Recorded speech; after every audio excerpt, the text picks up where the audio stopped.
Hey guys, welcome back to my channel. I'm Amy, and today we're going to be walking through how to analyze a property on Airbnb to see if it's profitable. If you're like me, I know I can watch a video where it gives you like the basic steps where you say, oh, go find a property, go look at it on AirDNA, see if the numbers kind of pan out.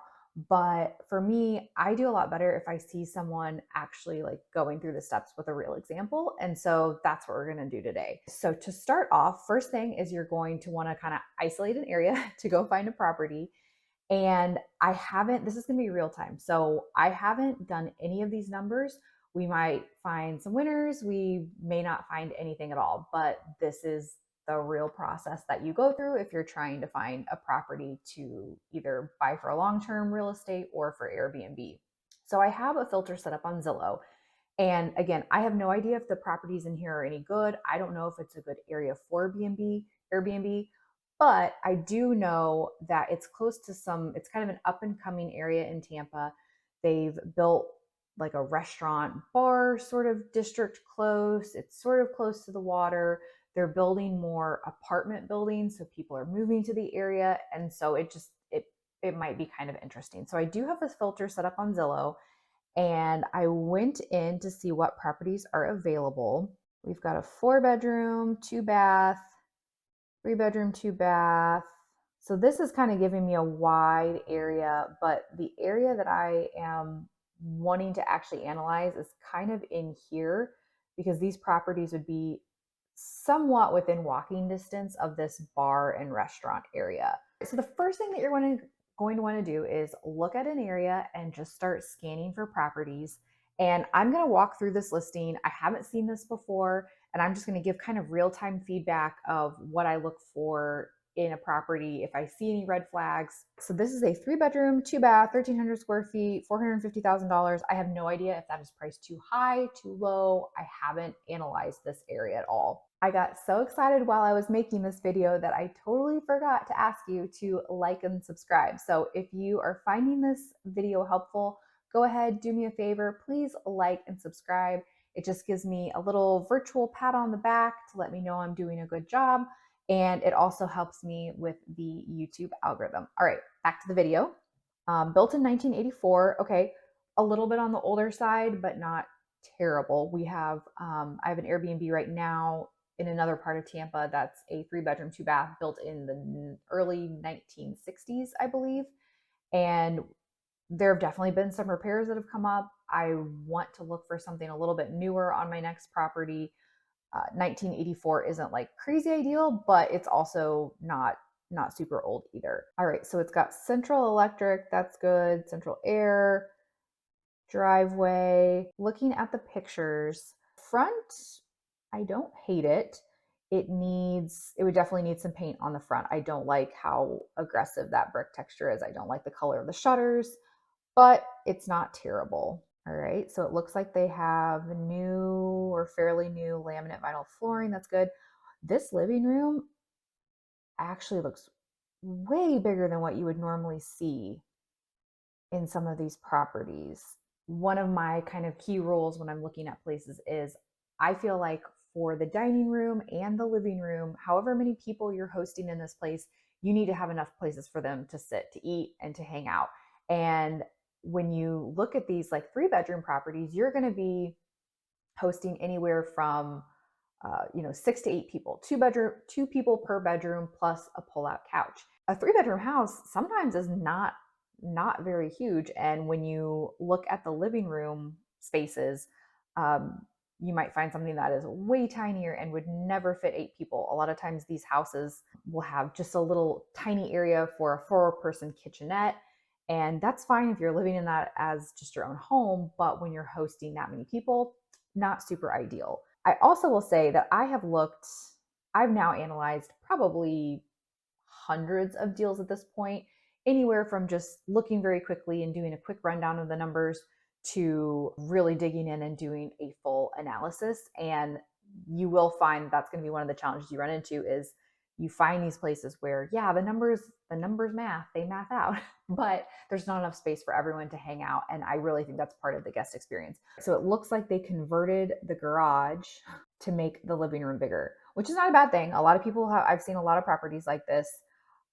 My first inclination is before I buy this property, I'm going to get a contractor out there, not an inspector, an actual contractor. And I'm going to pay them a couple $100 to look through all of this, because if this was something that was kind of DIY, that's like a little caveat to look out for. But nice big living room. I like that. So the kitchen is not open to the living room, which I don't personally like. I'm still trying to figure out though if that's something in an Airbnb that's like a must have, a big open space. I would kind of think it is, because you have a group of people. If everyone's having fun out in the living room, you don't want to be stuck in the kitchen, having to take care of things. That would be not an easy renovation, but with money you can make the kitchen different. I hate the cabinets. Um, but you know what, again, I have actually been looking for a property where the cabinets are older and they just absolutely need to be painted, because I have seen some really cool Pinterest inspiration where you paint the cabinets like a wild color, a color you'd never paint cabinets that are fairly new or white. But something where if these are crusty, dusty cabinets and you need to revamp them, go ahead and paint them pink, paint them teal, paint them purple, do something. And I think that would just be so cool and make their listing really, really stick out if you did something just very unique, something that someone's not going to do in their own personal home, but would find very fun to stay in as a vacation home. I would probably potentially get like a new countertop. So I actually really like the potential of that kitchen. All right, here you go. Here's what you see. One of these little 4-person kitchenette tables, but it looks like there's some space in here in the back. Let's see if they've got another angle. More kitchen pictures, because you need a spot for a dining room table. Go back. Oh, yes, yes, yes, yes. Okay.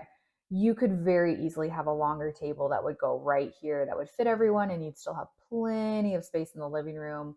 All right, so that checks 2 of our boxes. Big living room, enough space for a dining room table to seat everyone.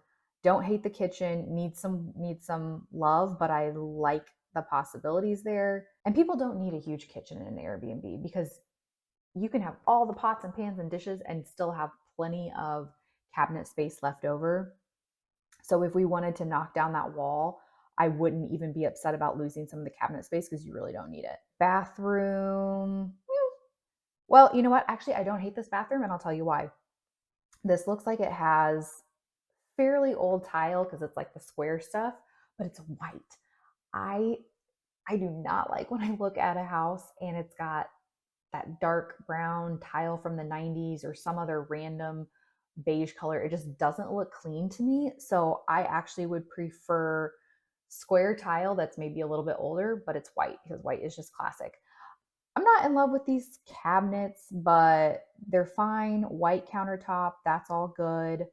So those are kind of the things I look at. Do you have to replace the vanity? Do you have to replace the countertop? In this case, no. I think it would be fine.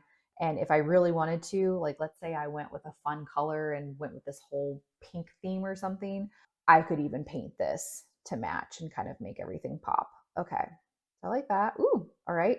Carpet in the bedroom. So that would have to be replaced. I'm not a fan of, I do area rugs. I'm not a fan of carpeting in Airbnbs. That would have to be replaced, but it looks like a nice big bedroom.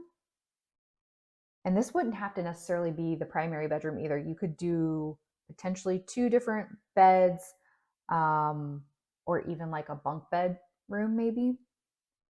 Okay. Ooh, I don't like the shower. I don't like it when it's so low, because I feel like water is going to get out of there. So maybe need to factor some thought into the bathroom. Carpet in the other bedrooms. All right, that would need new flooring. Got it, got it, got it. What do we have in the backyard? Yikes. Okay. Right here, so we've got, oh, it's like an outdoor bar area. Okay, this could be cool. I don't, we won't even go into all the design. This is a little, it's a little crusty. You've got, is that carpet? Kind of looks like carpet. We would need some work on the backyard. That's okay. That is okay. I'm okay with putting a little bit of elbow grease into something, especially when you factor it into the beginning that you're going to be doing that. All right, it does have a pool, which I like. And it does have the screen around it. Yikes. We definitely need to power wash this. That's not a big deal. Here is something else that I have learned from our first Airbnb. This place, I've got another video on it. I'll link it down in the description below, but the pictures were beautiful. We thought this place was going to be turnkey.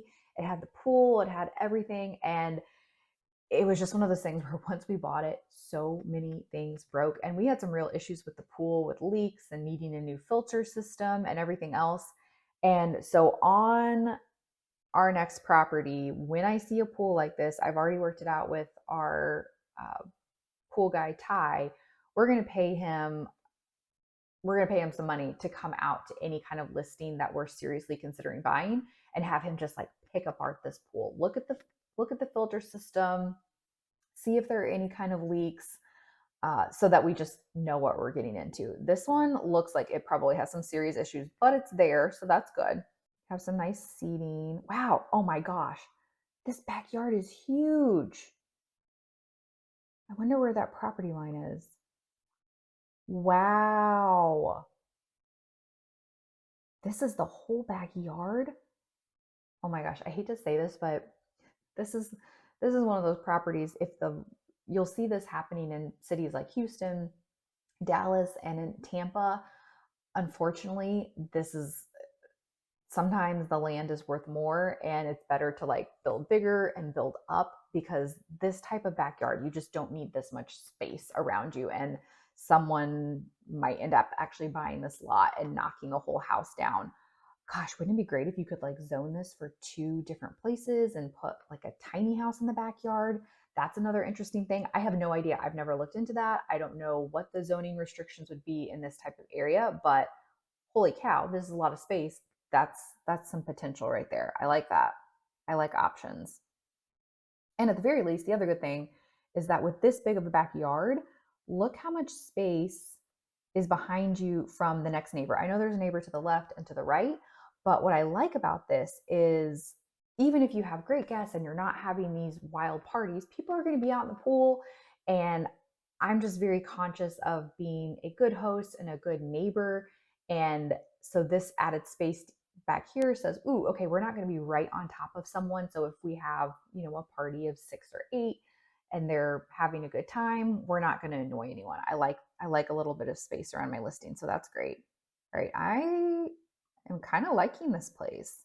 Now again, this is something I normally do in like 30 seconds of flipping through my phone in the morning. I'm walking you through everything, but I'm liking the potential of this. Haven't done any of the math, have no idea what the demand is in the area. Oh, nice big driveway. Okay, that's another plus. Again, when you think about having 6 to 8 people in this type of house, and that's what you'd have, it's a 3-bedroom. Where's everyone going to park? You can't have them lining the streets. That's going to annoy the neighbors. So what I like here is that you could very easily fit at least 2 cars, and then if you had someone pull behind, you could make that a rule in your rule book to say, hey, you've got to park in the driveway. If you have more than 3 cars, please carpool or Uber or whatever. That was step 1. Step 1 was to find an area, find a property, see if it kind of checks all those initial boxes, get a feel for how much money you're going to have to potentially dump into this place. And now I am going to go over to B&B Calc. You can do this in a spreadsheet. This is essentially a website tool. They've got an app as well where you plug in the address and it's going to pull data from different places and kind of give you a very quick rundown on the profitability of this place. It's very, very neat. You can do this with a spreadsheet, and that's honestly what I did for a long time as I was analyzing all the deals for the first Airbnb that we did. But I will show you here in a second. So let me grab this address, a new analysis. We are going to buy to own because we're not doing rental arbitrage. We would buy this property. Purchase price is $450,000. It is a 3-bedroom, 2-bath. We would do 8. Let's analyze it for 8 guests. I would at the very least have 6 and a pull-out couch. Okay. So then you scroll down here And this is pulling information directly from AirDNA, which is a tool, and we'll go through that here in a second. But it's a tool that is pulling information from all these different listings in the area. It's really, really neat. What I like about BNB Calc, though, is you still have to do more research. I still recommend going into AirDNA and diving in further if you really think you're going to put an offer on a place. But what I like about this is rather than me having to go into AirDNA, do that, pull the numbers out, and then plug it into my spreadsheet, this is kind of an all-in-one thing, and it very quickly allows you to go, oh, don't even waste your time going into AirDNA. It does or it doesn't. It just makes things a little bit faster. So average occupancy is 55%. The average daily rate is $308, and it's going to bring in $61,000 worth of revenue.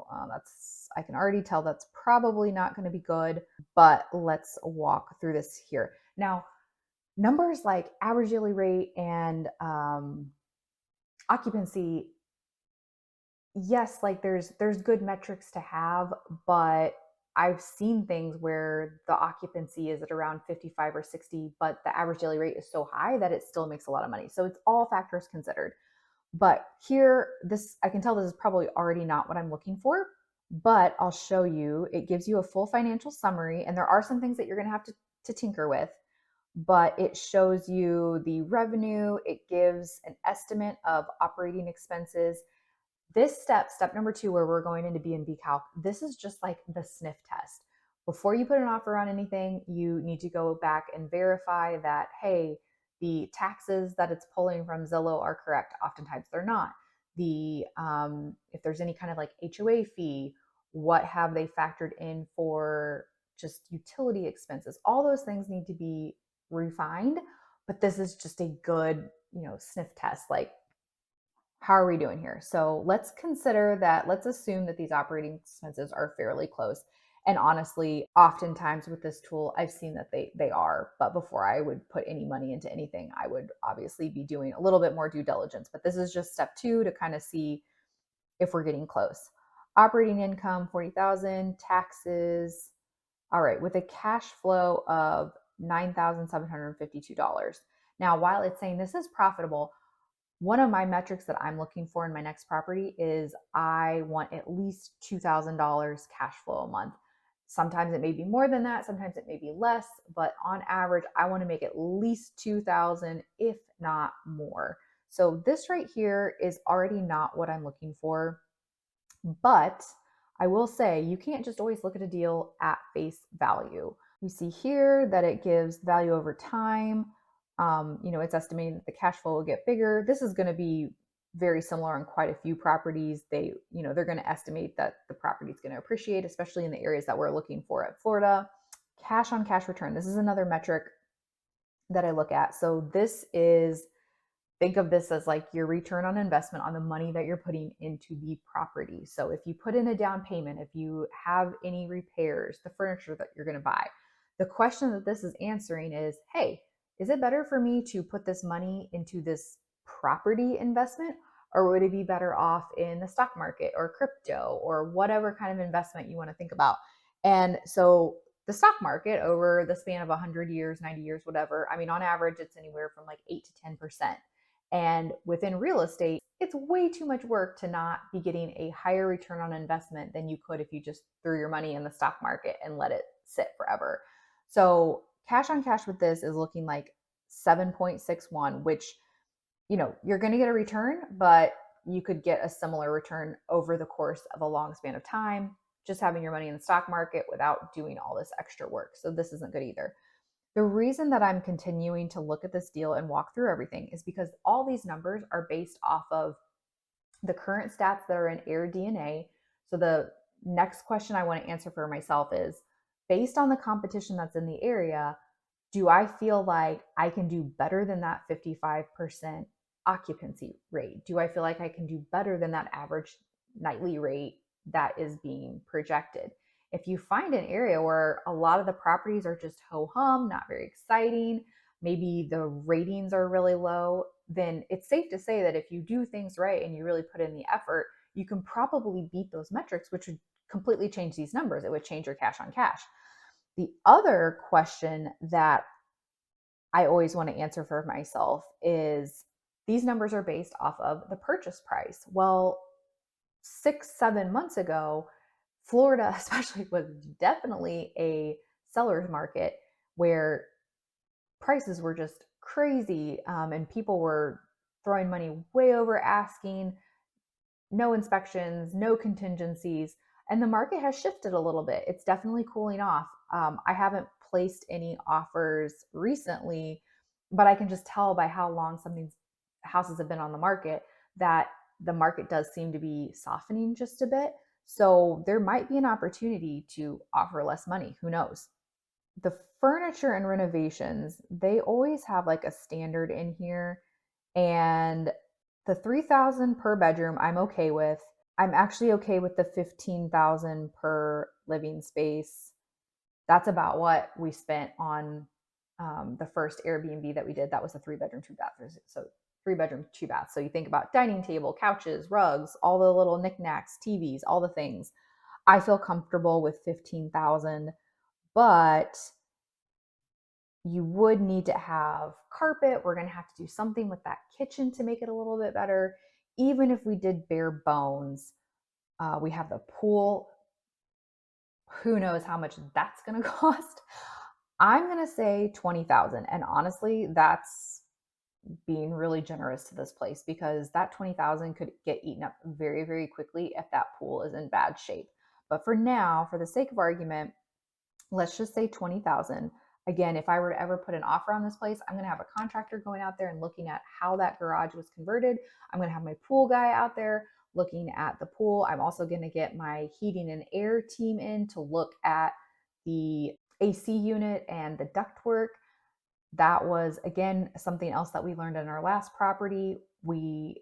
It was listed and it had a newer AC unit. I think the AC unit was only 2 years old as it was listed, and it passed inspection. And then we come to find out that it was a refurbished 2-year unit. And while the air conditioning unit was okay, we couldn't get the place to cool down. So we had a heating and air team come in. They go up into the attic and they're like, wow, that's all the original ductwork from the 1950s. And there is literally duct tape closing up some of that ductwork and it's just leaking air like crazy. And that was a $9,000 fix. So I'm getting someone in there to look at all that before I make an offer. Okay, so cash on cash went down to 6.58%. Not great, not great. At this point, I would probably stop, but I want to see what it's like if we got it for a little bit less. So our cash on cash went up to 9.62. All right, so I'm going to assume that I can get this for a little bit less. And I'm going to assume also that I can probably beat the market and do a better job than some of the other listings in the area. So I'm going to say that instead of 55%, I'm going to say that I can do 65% occupancy. And I'm going to say that I can do it for $330 per night. Now you have to be careful at this stage, but I'm toggling around with the numbers to see if it's worth pursuing. All right, so at that point, this is the cool part. I love this tool. At this point, yeah, we're making my $2,000 cash flow requirement. This has all of the same renovation costs we just talked about. So we've checked the box for $2,000 a month, and our cash on cash is now 20%, which is really good. Like that's better for the most part, better than what you're probably going to get in the stock market. That feels good. So the question now is if we can get it for a little less than listing, if all the renovation costs line up to things that are fairly moderate and we don't have any huge surprises, and if I can beat the market by just a bit and have a little bit higher occupancy and a little bit higher average daily rate, I'm going to be making money and this looks good. All right, so because of that, I think that's a reasonable assumption. I'm going to move on to step 3. So once again, first step, find an area that you think you like, take a property, look through and make sure picture-wise that you have a good feel for things like living room size, dining room size, if there's good potential in the bedrooms. Second step is to go into Airbnb Calc and do a quick rundown of the numbers. And then step 3 is going to be to actually go into AirDNA and analyze the market just a bit more. So that's what we're going to do now. And I did input the zip code because I knew that I'd be in this area. So this is pulling from that 303 number that we just looked at, is pulling straight from AirDNA. Now I'm going to say that we can be in the 90th percentile, because why not? And honestly, the Airbnb that we have, the first one that we did, is kind of trending towards that 90% mark of properties in the area. So when we look here, all right, that's a little bit better. So you've got some seasonality. There's definitely some dips, but nothing crazy. And I'm really going to be looking at kind of 21 and 22. The year of 2020 was just really stinking crazy. People were making money hand over fist and not really having to try very hard. The market's changed. A lot of people, because of all that crazy stuff that was happening in 2020 with the money, a lot of people came into the market. More inventory has come on. So I'm really kind of looking at what has happened in 2021 and 2022. And so here in the 90th percentile, you can see that we're having 10K months. This is gross revenue. So this isn't taking into account cleaning fees or the money that you're going to spend on your mortgage. This isn't pure profit, but this is what their revenue numbers are. And we already know that when we ran the numbers, that this has a potential to, what was it? How much did we say the cash flow was going to be? $27,000. So when you're in Airbnb, AirDNA, that 27K like is averaging this out. We have total market revenue. It looks like revenue is going up. That's all I really look at here. That's what we want to see. Okay, so really the numbers, the math is mathing at this point.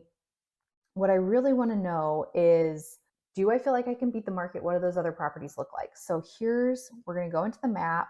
Now, these numbers that we're seeing on the charts are pulling from all these different properties. And, yes, it's like the general area, but it's not going to be like your exact direct competition. So let's narrow in just a bit more, because this is really what we're looking for. Oh, this is near a hospital. That's another really good sign. So I picked this area just because it was near kind of a cool eating bar sort of district, and it's right on the water. You can see the bay, part of the bay is right here, but it's also near an Air Force base, which can be a really good thing. And it's near a hospital, which I've heard from other people. You have a lot of like traveling nurses, families that are visiting relatives in the hospital, so that can be a big driver. Oh, all right. Right off the bat, so this person is at a 60% occupancy, average daily rate of 149. Let's take a look at this. So this is going to pull us right into Airbnb and look at our competition. And what I'm looking for here is, hey, based on the amount of money that I put into my numbers on the renovation costs and saying that I can get that cash flow of over 2K a month, what's the competition doing? Is that going to suffice, or do we have heavy competition in the area? Right off the bat, I am seeing that this looks like it has an awesome backyard. They've really done that up well. Definitely nicer than the backyard we have now, for sure, because remember, we have that crusty pool. We have that really old bar, so much nicer backyard. Ooh, the inside looks nice. Fully remodeled bathroom, it looks like, with a really nice vanity. Design looks great, but again, this is nothing. I can do this too. I can make mine just as nice. Yeah, this place is beautiful. All right, so I'm not feeling, what this is telling me is I'm not feeling quite as great about that 20K budget that I had, because I feel like we would probably need to spend a little bit more money on the backyard. But let's look at some more properties. So is this a 3-bedroom? Okay, this is a 3-bedroom, 5-bathroom. I don't know why you need 5 bathrooms, but 3-bedroom, 8 guests. Okay, so same thing, right in our wheelhouse, close. Wow, the front is beautiful. Very nice setup. It looks pretty. Again, this can be replicated. Nothing where I'm scared. All new light fixtures. Oh, that's a really nice kitchen. But we can do a nice kitchen too. It's just, once again, my renovation costs may have been a little bit on the low side. This can absolutely, I think there's potential in that property, but like I said, oh, it's got a fireplace. That's really nice. That's really nice. That says fireplace in the bedroom, says vacation to me. Says I want to like read a book, just chill out. That's a really nice addition. That's a very nice bathroom. So we said with our numbers, we need to find a property that's doing 78K in revenue. That's what we need to find. So who's doing 78K? 57, 56, 81K. That's close to us. 85K. Okay, what are these properties doing? That's a 4-bedroom. That's a 2-bedroom, 1 bath. Okay, let's look at this one. So 2-bedroom, 1 bath only holds 4 people, but it's bringing in $81,000. They have an 85% occupancy, which is fantastic. Their average daily rate is $354. Remember when we did our numbers, we were projecting a 65% occupancy rate at 330 average daily at a $330 average daily rate, I believe. This is a pretty close comparison, I think. This would be our competition. What does this place look like? Wow. Wow, wow, wow. All right. Beautiful backyard. Oh my gosh, that is an oasis. I want to be in that pool. And look, it's got like the hot tub in the pool. That is so cool. That's way better than the pool that we're analyzing. Okay. It looks like they have a very nicely manicured yard, probably have astroturf, a nice seating area. Wow, that's beautiful. Really great pictures. All right, so already immediately I'm going, okay, we've got a pool. It is not this type of pool.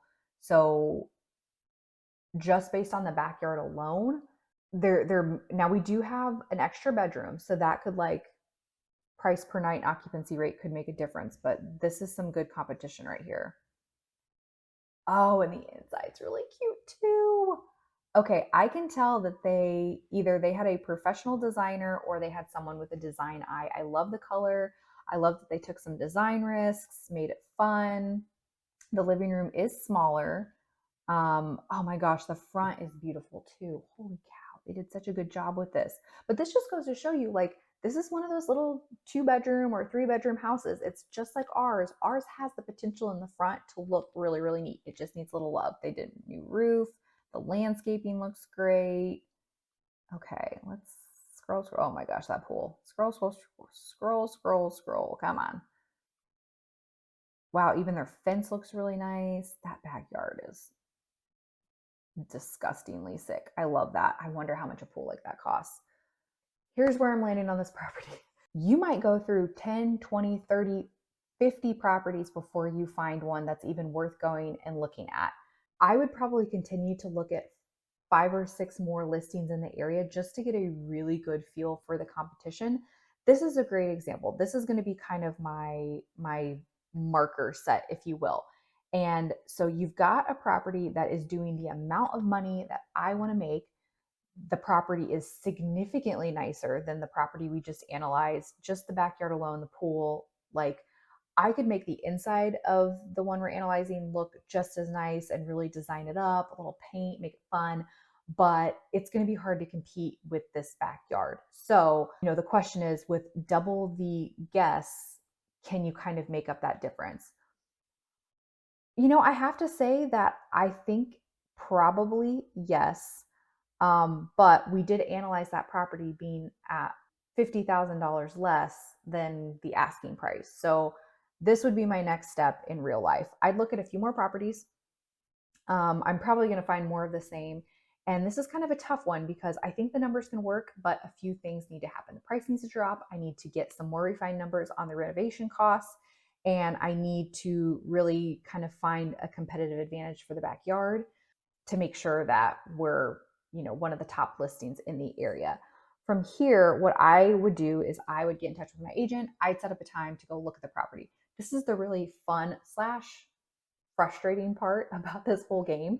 It's going to take you this long when you first start analyzing property. It's going to be a painstaking process. Once you get going, like you're going to start going through things and knocking them out. You're going to be able to go through B&B Calc very, very quickly and knocking things out. But this is a great example where the property looks okay. I'm not crazy excited about it, but I kind of like it. And you could go meet with your realtor, find a time, get everything set up, and you could walk in and it could smell like a hoarder's house, or there could be like pet odor. And that is just one thing I'm not going to touch. It's so hard to get that out of a property. And little things like that could just happen. When everything was at the height of the market, I'd get really excited because I'd look through 50 deals. I'd finally find one that worked. I'd get out there and literally, this happened to me twice where we decided to put it in an offer. We put it in an offer the very same day, and literally someone else would come in with a cash offer, swoop it out from under us, and then boom, you're back at step one at go. But that's the fun of it. You have to make it a game and find some fun in that process. All right, I think that is all for today. I hope this video was helpful. If it was, please like and subscribe, and I will see you guys in my next video. Bye.